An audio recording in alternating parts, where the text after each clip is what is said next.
이번에 분석할 경기는 9월 14일 저녁부터 진행하는 K리그 국내 축구 경기입니다. 토방에서 여러분의 머리를 식혀드리기 위해 준비한 분석입니다. 배당 흐름 및 변경되는 이슈에 대해서 최종 조합이 변경될 수 있으니 실시간으로 정보를 받으실 수 있는 스포츠 카페에 입장하시는 걸 추천드립니다. 스포츠 카페 입장은 영상의 댓글을 클릭하시면 손쉽게 가입 권유 없이 입장이 가능합니다. 이어서 분석 시작하도록 하겠습니다. 첫 번째 경기는 FC 안양과 제주 SK입니다. 안양은 공격적인 성향이 강한 3-5-2 포메이션을 활용하며 양쪽 윙포워드와 윙백 자원들이 상대 진영 깊숙한 지역까지 적극적으로 가담합니다. 마테우스는 빠른 템포와 날카로운 결정력을 앞세워 상대 수비 라인을 파괴하는 핵심 자원입니다. 야구는 박스 안으로 침투하는 타이밍이 탁월해 마테우스와의 호흡을 통해 다양한 득점 기회를 만들어낼 수 있습니다. 특히 토마스는 수비수임에도 불구하고 변칙적으로 미드필더 숫자 싸움에 가담하며 전진하는 움직임을 보여주는데 이 전개는 상대 중원 압박을 흔들 수 있는 중요한 무기입니다. 결국 안양은 전방과 측면을 동시에 두드리며 상대 수비를 압박하고 다채로운 공격 루트로 주도권을 쥘 가능성이 높습니다. 제주는 4-3-3 전형으로 조직적인 수비를 우선시하면서도 전환 시 빠른 공격 템포를 살리는 스타일입니다. 유리 조나탄은 제공권과 포스트 플레이에서 강점을 드러내며 팀 공격의 중심축 역할을 합니다. 남태희는 창의적인 패스와 연계 능력으로 전환 속도를 끌어올리고 이창민은 중원에서 안정적인 볼 배급으로 팀의 밸런스를 지탱합니다. 그러나 포백 수비 라인이 측면 공간에 반복적으로 취약한 모습을 보여왔고 박스 근처에서 측면 크로스와 침투를 허용하는 장면이 잦습니다. 특히 안양처럼 클래식한 형태로 측면을 깊게 공략하는 팀을 상대로는 대응이 늦어지는 문제를 드러낸 바 있습니다. 결론을 말씀드리자면 이 경기는 안양의 측면 침투와 변칙적인 전개가 제주의 포백을 얼마나 흔들 수 있느냐가 관건입니다. 마테우스와 야구의 날카로운 득점 감각은 최근 절정에 있으며 제주의 측면 약점을 집중 공략할 수 있습니다. 토마스까지 전진의 미드필더 숫자 싸움에서 우위를 가져가면 안양의 압박은 더 강해질 것입니다. 제주는 전환 상황에서 빠르게 공격을 시도하겠지만 수비 라인이 무너지는 순간 경기 흐름은 안양 쪽으로 기울 수밖에 없습니다. 결국 전술적 유연성과 공격적인 흐름을 앞세운 안양이 홈에서 승리를 가져갈 가능성이 높습니다.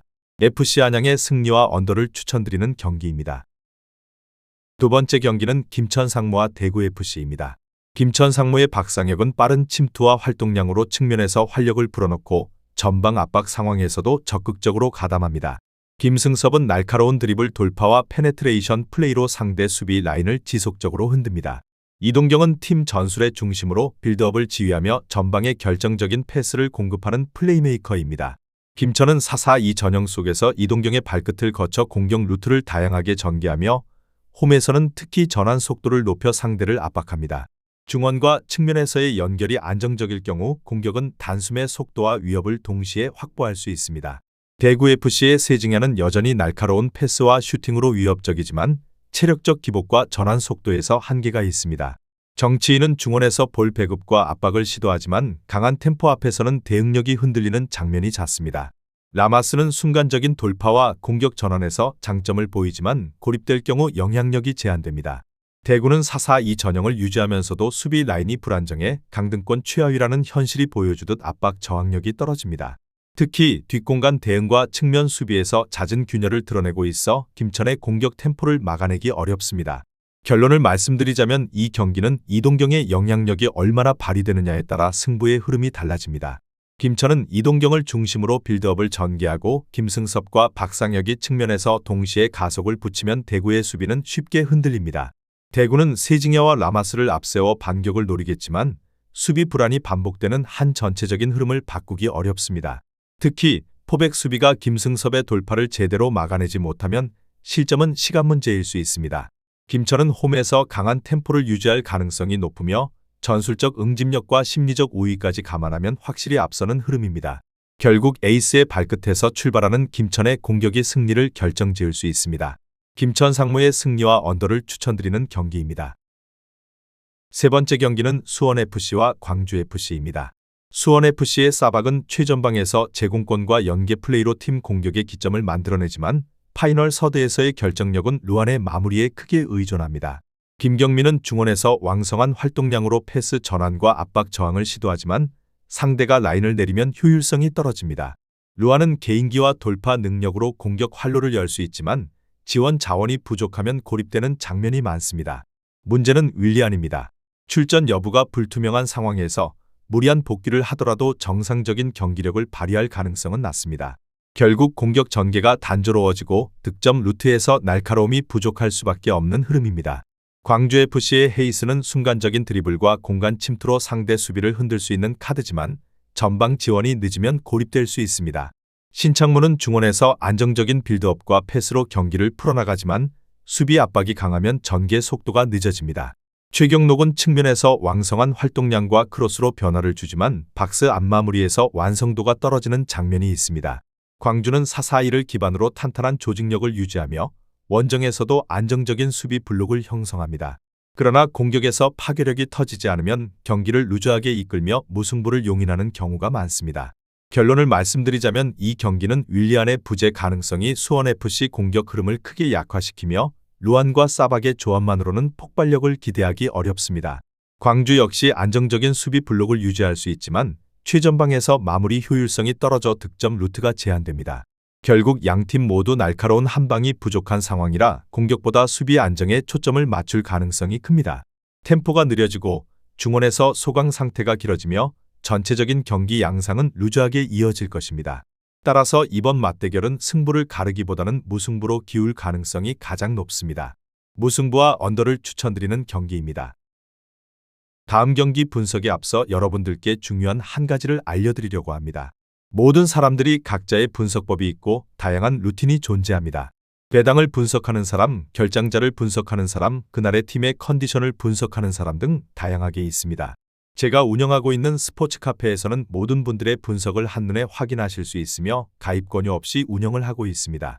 아무런 요구를 하지 않기 때문에 누구나 입장 가능하며 분석 자료를 확인하실 수 있습니다. 프로토는 혼자서 하는 것보다는 여러 명의 분석 자료와 조합픽을 확인하며 하는 것이 적중에 있어서 더욱 유리합니다. 여러분들도 혼자 하지 마시고 제가 운영하고 있는 스포츠 카페의 입장에서 정보를 확인하시는 걸 추천드립니다. 댓글에 있는 영어를 클릭하시면 분석방 입장이 가능합니다. 네 번째 경기는 전남 드래곤즈와 화성FC입니다. 전남 드래곤즈의 하남은 박스 안에서 제공권 장악과 세컨볼 마무리 능력을 동시에 보여주며 상대 수비를 흔드는 타깃형 자원입니다. 르보는 좌우폭을 넓히며 순간적인 침투와 크로스를 만들어내고 압박 이후 빠른 전환 상황에서 공격의 폭발력을 극대화합니다. 발디비아는 중원에서 정교한 패스와 압박 저항을 기반으로 공격 전환 속도를 높이며 경기 템포를 끌어올립니다. 전남은 5-3-2 전술을 활용하지만 상대가 해볼 만하다고 판단되면 전방 압박 강도를 크게 높입니다.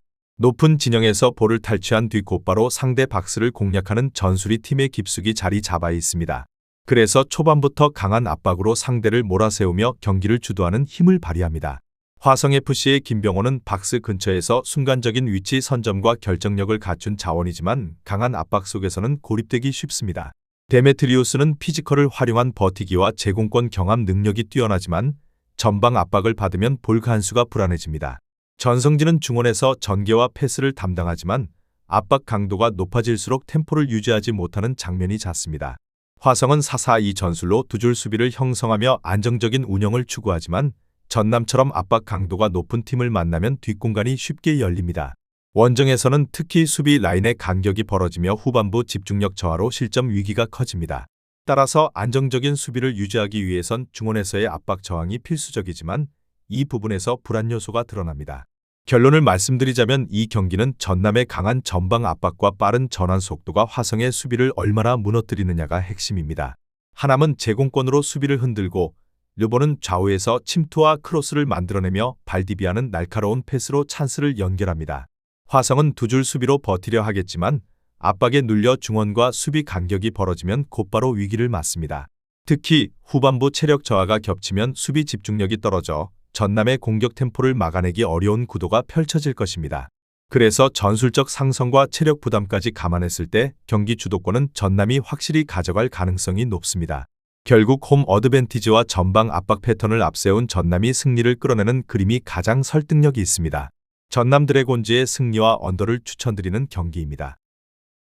다섯 번째 경기는 충북 청주와 성남FC입니다. 충북 청주는 3-4-3 전형을 통해 수비 숫자를 늘려 안정감을 추구합니다. 페드로는 전방에서 개인 돌파와 연계 능력으로 상대 수비를 흔드는 역할을 맡고 있습니다.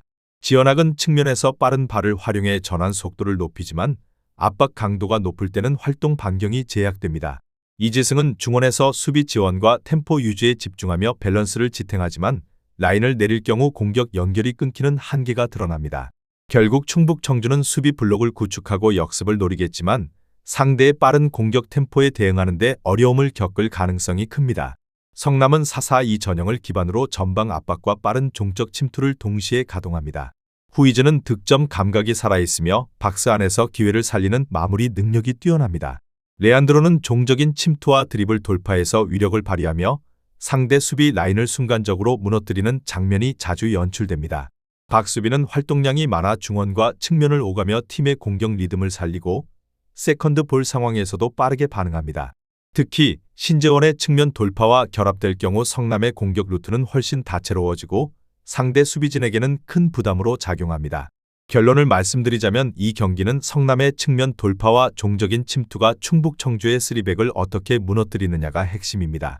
레안드로의 빠른 침투와 후이즈의 결정력이 결합될 경우 충북 청주의 수비 블록은 흔들릴 수밖에 없습니다.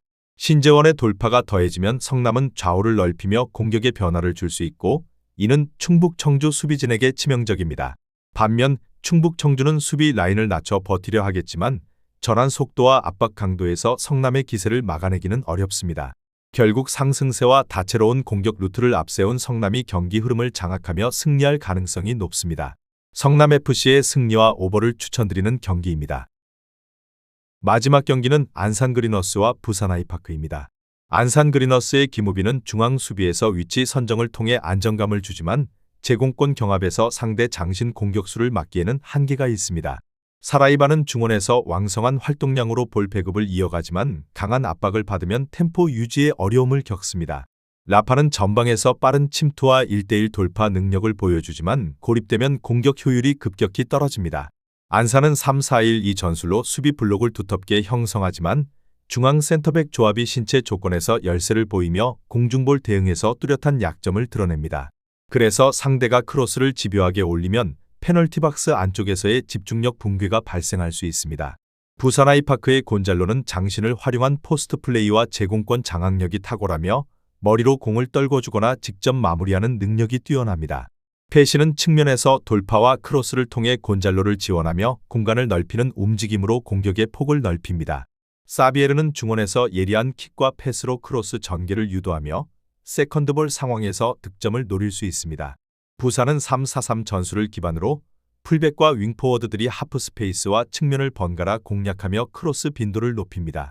이러한 전개 패턴은 곤잘로의 제공권을 극대화시키며 안산의 수비 약점을 정면으로 파고드는 구조입니다. 결론을 말씀드리자면 이 경기는 안산 수비의 제공권 열세와 부산 공격진의 포스트 플레이 결합이 가장 큰 승부처입니다. 부산은 풀백과 윙포워드들이 측면을 집요하게 파고들며 곤잘로의 머리를 향한 크로스를 집중적으로 올릴 것입니다. 안산은 압박으로 대응하려 하겠지만 신체 조건 차이로 인해 세컨볼 처리에서도 밀릴 가능성이 높습니다. 사라이바와 라파의 역습 루트가 있긴 하지만 부산이 세컨드볼을 장악하면 반격 기회 자체가 제한될 수 있습니다. 따라서 전술적 상성과 제공권 우위를 감안할 때 부산이 경기 흐름을 주도하며 승리를 가져갈 가능성이 가장 큽니다. 부산 아이파크의 승리와 오버를 추천드리는 경기입니다. 본인의 생각과 비슷하다면 한번 도전해보시는 것도 나쁘지 않다고 판단됩니다. 내일 새로운 영상으로 찾아뵙겠습니다. 시청해주셔서 감사합니다. 프로토는 단지 운으로 하는 게임이 절대 아닙니다. 모든 분야의 전문가들이 존재하듯 프로토도 분명 전문가들이 존재합니다. 경기 시작 전에 다양한 분석 자료 확인은 필수이며 가장 중요한 정보력이 수익의 80% 이상 지분을 차지하고 있습니다. 수익을 원하시는 분들은 이상한 곳에 가입비 내고 가입하지 마시고 유튜브에서 여러 가지 영상을 찾아보신 뒤에 해당 영상 등을 참고하여 베팅하시는 걸 추천드립니다. 오늘도 영상을 시청해 주셔서 감사드리며 행복한 하루 되시길 바랍니다.